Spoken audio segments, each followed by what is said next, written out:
This is Real News Media TV, coverage you can trust. Please like, share, subscribe, and hit the notification bell. Select all for daily news updates. Taxi operators withdraw service demanding parking facility in Christiana.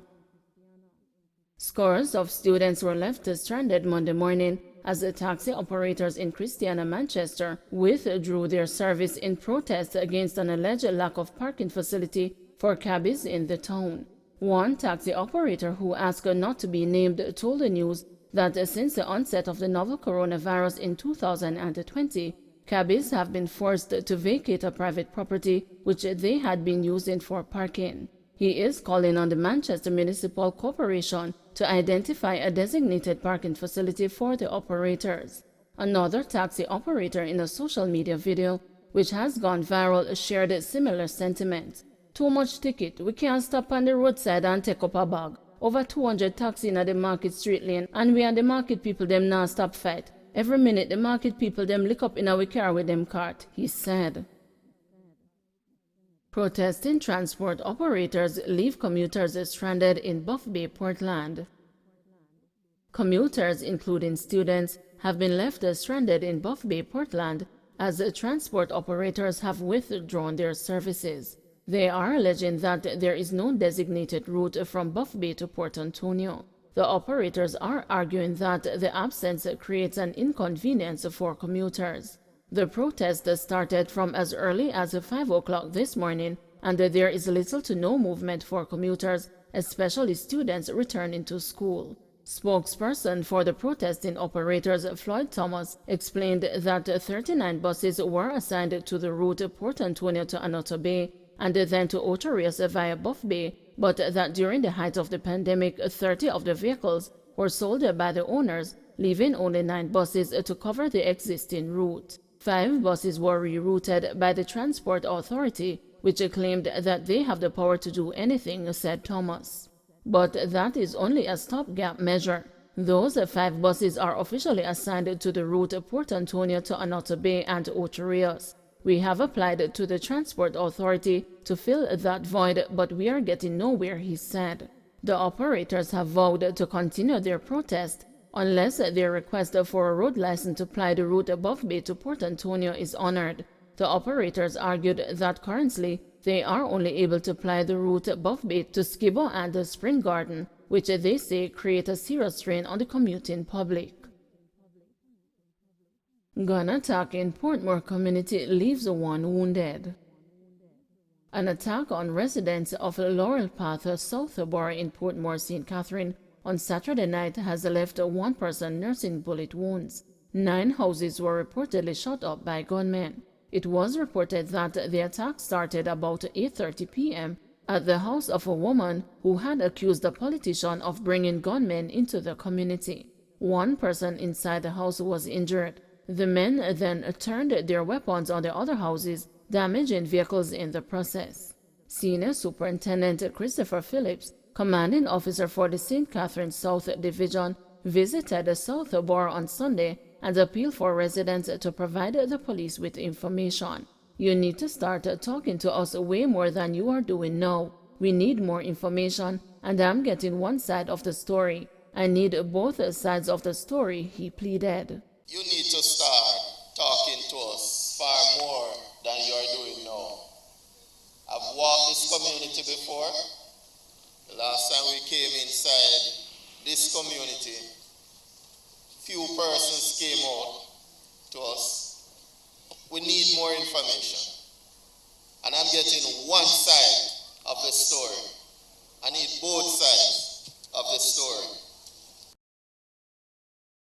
Tourist attacked tied up a suspect held entering police station. The police have charged a man in connection with the robbery of 2 foreign nationals at a hotel in Kingston on February 24. One of the alleged attackers has been identified as a 44-year-old Wayne Campbell. Reports are that the tourist met the men on an app and invited them to the hotel. Once there, the men tied up the foreigners and robbed them of their belongings before escaping. A search was launched for the attackers, and the alleged getaway car was spotted the next day entering the compound of the Halfway Tree police station when officers swooped in and accosted Campbell and another man. Investigations are ongoing.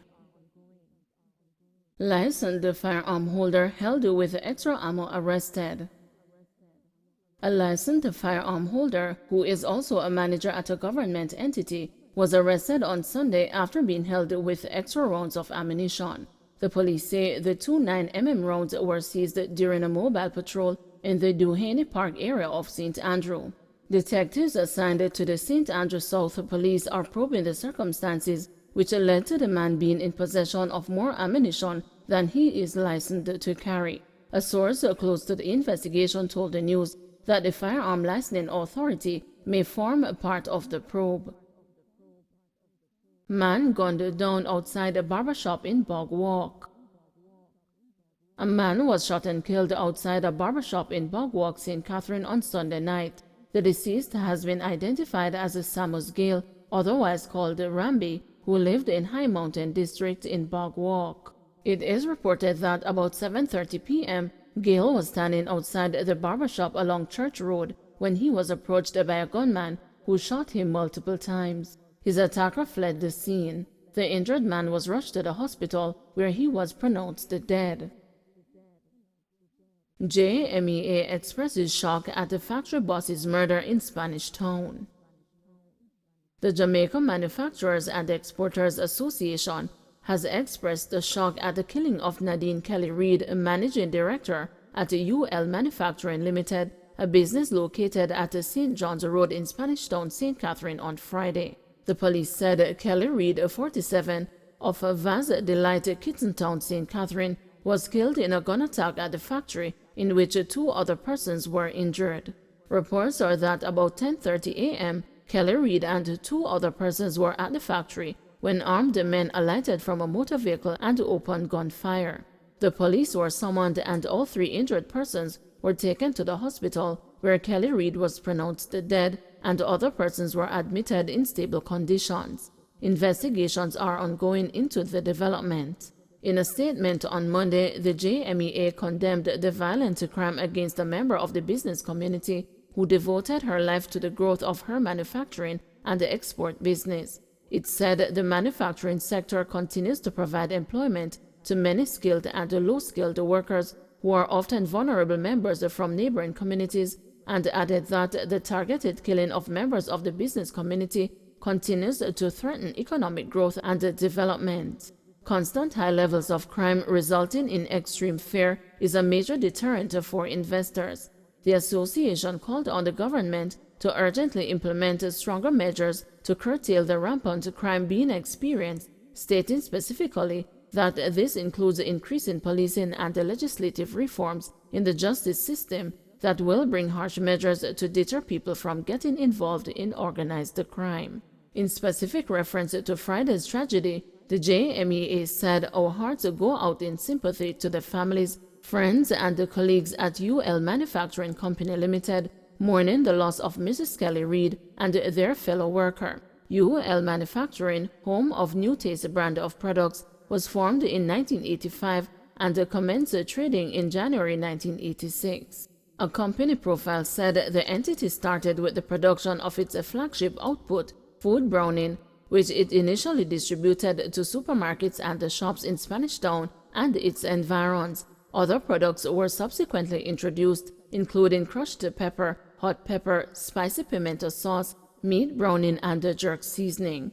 The profile said the range of products are being supplied to major companies in Jamaica and distributors in the United States and across the Caribbean. The company's mission was described in part as a commitment to being the leading manufacturer of indigenous Jamaican sauces by providing quality products to our valued customers at competitive prices. UA Council rejects a recommendation to increase student fees.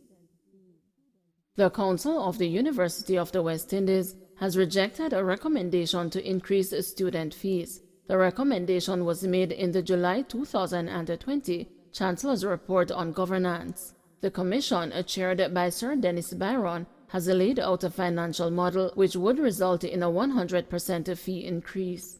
The Commission has proposed a 60-40 cost-sharing model with 40% of tuition to be paid by students. Currently, students pay tuition fees equivalent to 20% of the cost of academic programs.